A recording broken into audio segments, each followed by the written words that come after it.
نام لئیق جس تعین میں بھی آئے نظر آنے والے، خلاق ازل مالک کن صاحب ہستی، میں تیرے لیے حرف جلی سوچ رہا ہوں، کئی لاکھ برس بیت گئے تیری ثنا میں،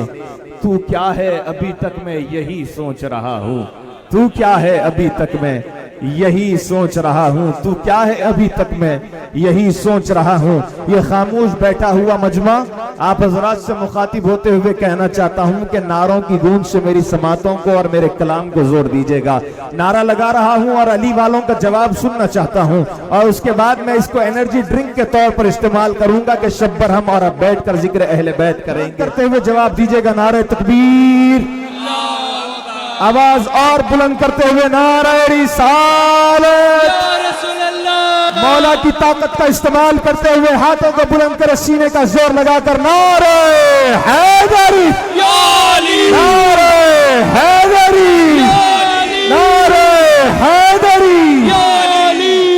ہر ایک شے سے علی کی صدائیں آتی ہے، میں کیا کروں مجھے اونچا سنائی دیتا ہے، سنائی دیتا ہے، میں کیا کروں مجھے اونچا سنائی دے رہا ہے، میں کیا کروں مجھے اونچا سنائی دیتا ہے۔ لوگوں 6 مصرے میں پڑھنے جا رہا ہوں، 6 مصرے پر آپ حضرات کا امتحان ہوگا، ہر مصرے پر سبحان اللہ کہیے گا، آپ حضرات کا فائدہ ہی فائدہ ہوتا جائے گا۔ میں عرض کر رہا ہوں کہ مالک شجر سب حرف تن ہوتے ہیں، غنچے بول اٹھتے ہیں۔ خاموش بیٹھنے والوں آپ بھی کچھ بول لیا کرو، سبحان اللہ کہہ لیجئے گا۔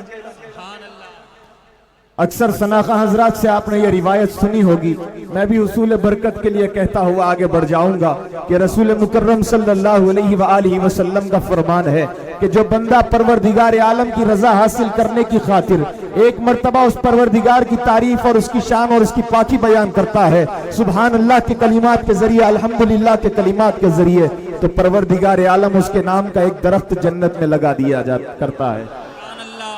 اور ہم اور آپ تو یہی ارادہ کرتے ہوں گے، بلکہ میں تو یہی چاہتا ہوں کہ جب حاضری میری مکمل ہو، مفتی صاحب یہاں پر آئے، مفتی صاحب آنے سے پہلے ہم تمام کے نام کے جنت میں باغات لگا دیے جائیں۔ اتنی مرتبہ سبحان اللہ کہتے جائیے گا، گارنٹی تو میں نے دے دی ہے کہ نقصان آپ کا کچھ ہونے والا نہیں، نہ اس پر کوئی آپ سے جی ایس ٹی مانگے گا، نہ اس سے کوئی آ کر ٹیکس کی شکل کچھ اختیار کر جائے گا۔ بس 6 مصرے عرض کر رہا ہوں، ہر مصرے پر سبحان اللہ کہیے گا، یہ ہرگز نہ سمجھے کہ بندہ دنیا والوں کی شان بیان کر رہا ہے، ہر مصرے پر سبحان اللہ یہ سوچ کر کہیے گا کہ کہنے والا آقا سید عالم کی شان بیان کر رہا ہے۔ یہاں کوئی دنیاوی شخصیت کا ذکر کرنے نہیں آیا، یہاں کوئی سیاست دان کا چرچا کرنے نہیں آیا، یہاں کوئی دنیاوی معاملات پر گفتگو کرنے نہیں آیا، یہاں پر آیا ہوں تو اہل بیت رسول کا تذکرہ کرنے آیا ہوں، اہل بیت کی غلامی کا دم بھرنے آیا ہوں، رسول مکرم سے اپنی نسبت کا حق ادا کرنے کے لیے آیا ہوں، یہاں پر سرکار کی غلامی کے اعلانات اور دعوے اور غلامی کا حق ادا کرنے کی کوشش کرنے آیا ہوں۔ عرض کر رہا ہوں کہ مالک شجر سب حرف تن ہوتے ہیں، غنچے بول اٹھتے ہیں، نبی کا ذکر کیجئے تو شگوفے بول اٹھتے ہیں۔ مسکراتے چہروں سے سبحان اللہ کہیے گا، ایسے مرجھائے ہوئے چہرے میں دیکھنا پسند نہیں کرتا، مسکراتے ہوئے بیٹھے، علی والوں کے چہروں پر مسکراہٹ اچھی نظر آتی ہے، آنکھوں سے بہتے ہوئے غم کے آنسو، چہروں پر مسکراتے ہوئے انداز اچھے نظر آتے ہیں۔ عرض کر رہا ہوں کہ شجر سب حرف تن ہوتے ہیں، غنچے بول اٹھتے ہیں، نبی کا ذکر کیجئے تو شگوفے بول اٹھتے ہیں، زمین لب کھولتی ہے، سنگریزے بول اٹھتے ہیں۔ زمین لب کھولتی ہے، میں آپ سے سوال کر رہا ہوں، زمین لب کھولتی ہے، سنگریزے بول اٹھتے ہیں۔ لوگوں تاریخ کا حوالہ سماعتوں کے حوالے کر رہا ہوں کہ جب ابو لہب اپنی مٹھی میں کنکر دبو کر لایا، آقا سید عالم سے کہنے لگا کہ اے محمد بتاؤ میری مٹھی میں کیا ہے، اگر نبی ہے تو بتاؤ میری مٹھی میں کیا ہے۔ قربان جائے آقا سید عالم پر، جملہ میرا ضائع نہ ہونے پائے، سرکار علیہ السلام نے فرمایا کہ اے ابو لہب یہ بتا کہ تیری مٹھی میں کیا ہے، وہ میں بتاؤں یا وہ خود بتائے جو تیری مٹھی میں موجود ہو۔ کائنات عالم نے دیکھا، دنیا فلک نے دیکھا، مٹھی میں موجود کنکروں نے، سنگریزوں نے کلمہ پڑھا۔ اب ایمان سے بتائیے گا، دل پہ ہاتھ رکھ کر، پتھر ہو، کنکر ہو، سنگریزے ہو، یہ جاندار ہے یا بے جان ہے؟ آپ تو جاندار ہے، پھر کہہ دو سبحان اللہ۔ عرض کر رہا ہوں کہ شجر سب حرف تن ہوتے ہیں، غنچے بول اٹھتے ہیں، نبی کا ذکر کیجئے تو شگوفے بول اٹھتے ہیں، زمین لب کھولتی ہے، سنگریزے بول اٹھتے ہیں، نبی آواز دیتے ہیں تو مردے بول اٹھتے ہیں، نبی آواز دیتے ہیں، یا رسول اللہ، یا علی یا علی، نبی آواز دیتے ہیں تو مردے بول اٹھتے ہیں، نبی آواز دیتے ہیں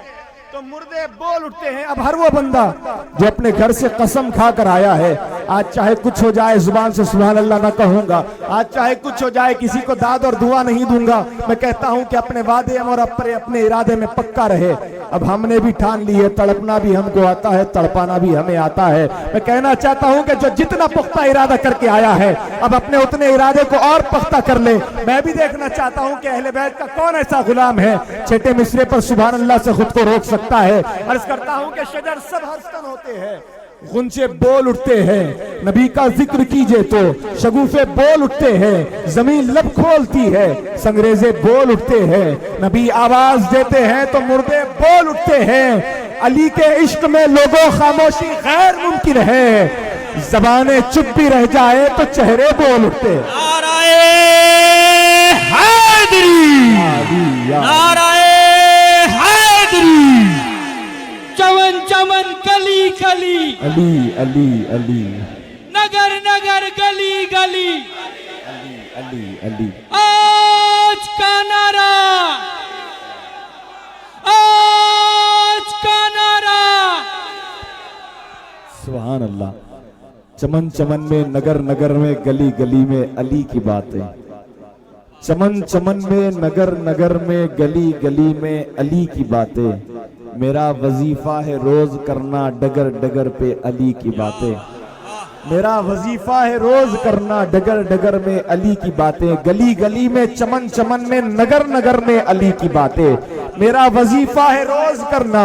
ڈگر ڈگر پر علی کی باتیں۔ چوتھا مصرع مفتی صاحب کی نظر کر رہا ہوں کہ چمن چمن میں گلی گلی میں نگر نگر میں علی کی باتیں، میرا وظیفہ ہے روز کرنا ڈگر ڈگر پر علی کی باتیں، علی کا جلسہ علی کی محفل کیا کرو مسجدوں میں لوگوں، شعور آئے گا جب بھی ہوگی علی کے گھر میں علی کی باتیں، شعور آئے گا جب بھی ہوگی، شعور آئے گا، یا علی یا علی یا علی یا علی، علی علی علی، ہاتھ بلند کر کے جواب دے، علی علی علی علی علی علی علی علی علی علی علی علی علی علی علی علی، ہر بندہ علی کی صدا بلند کرے، مولا کا نام لینے میں علی والا کنجوشی نہ کرے۔ ناصبیت جب سر چڑھ کر بول رہی ہے اور ناصبیت اپنے پاگلوں کے نام لینے کو نہیں ڈرتی تو علی والے سینہ تان کر علی علی کا ذکر کرنے کیوں ڈرتے ہیں؟ ہاتھ بلند کر کے مولا کا نام لیجئے گا، نام ہاتھ بلند کرتے جواب دیجئے گا، نعرہ حیدری، آواز اور بلند ہونی چاہیے، نعرہ حیدری، اپنے امام اپنے آقا اپنے رہبر کو پکار رہے ہیں، ہاتھ بلند کر کے جواب دے، نعرہ حیدری، اپنے قائد کو آواز دیجئے گا اپنے غلامی کا ثبوت دیتے ہوئے، نعرہ حیدری، نعرہ حیدری، نعرہ حیدری۔ قضا بھی کانپ جاتی ہے علی کے ایک نعرے سے، قضا بھی کانپ جاتی ہے علی کے ایک نعرے سے، مصیبت میں محبوں کے مقدر جیت جاتے ہیں، اور غلط فہمی تمہاری ہے کہ تم ہم کو مٹا دو گے، غلط فہمی تمہاری ہے کہ تم ہم کو مٹا دو گے، ہمارے ہاں تو لاکھوں سے 72 جیت جاتے ہیں، ہمارے ہاں تو لاکھوں سے 72 جیت جاتے ہیں، ہمارے ہاں تو لاکھوں سے 72 جیت جاتے ہیں۔ بلکہ یہ مصرع اور آگے بڑھ کر کہوں، کہا جاتا ہے، سلام ہو آپ کو، کہا جاتا ہے کہ کربلا معلیٰ کی سرزمین پر یزیدیوں کی جانب سے آنے والے قافلے کی تعداد 22 لاکھ ہے، اور آقا حسین علیہ السلام کے قافلے کی تعداد 72 شہداء ہے، 110 کی تعداد بتلائی جاتی ہے۔ باہر کیف اس منظر کو دیکھیے گا، عرض کرنا چاہ رہا ہوں کہ بس انہیں لائے ہو عباس سے لڑنے کے لیے،